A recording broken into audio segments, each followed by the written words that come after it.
müəllimlər. Bəs madrigal haqqında kim danışır? Madrigal nədir müəllimlər?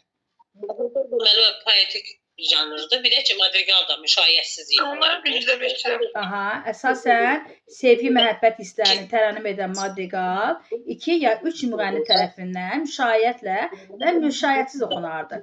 Və madrigal həm də 15-ci əsrin sonu, 16-cı əsrdə Renesans dövründə yaranmışdır.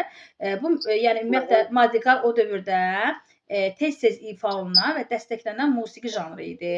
Və burada nələr daha çox, yəni hansı musiqi alətləri burada var idi müəllimlər? Kim qeyd eləyər o alətlərin adlarını? Nə var idi? Hansı musiqi alətləri var idi bax bu zaman musiqi məclislərində? Burada hansı? Viola, gitara. Bəli. Və eyni zamanda burada daha sonra hansı musiqi alətinə də maraq var idi?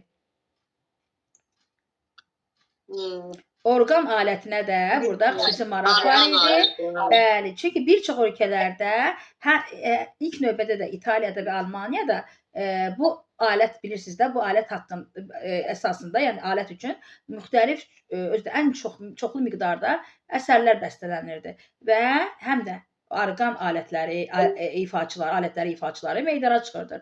Məqsəd nə idi müəllimlər? Kim deyər burada məqsəd nə idi? Kim deyər burada məqsəd nə idi? Madrigalın inkişafında. Bəli. Məqsəd nə idi? Çox səsli vokal ifa edir da bu. Məqsəd nədir bunlar? Məqsəd burada, ümumiyyətlə məqsəd saray və zadəgan mühitində əyləncə və incə poetik musiqi yarışmaları keçirtmək, yaratmaqdır. Sonra şairlərin ilahi və romantik şeirlərini madrigalın məzmunu təşkil etdiyinə görə, ona görə də madrigal daha əsasən çox səsli vokal əsəri olaraq həm də dünyəvi mövzulu olubdur və kiçik ansambl üçün yazılırdı və İtalyan madrigalı da 15-ci əsrdə yaranmışdır. İngilis madrigalı isə 16-cı, 17-ci əsrlərdə yaranmışdır.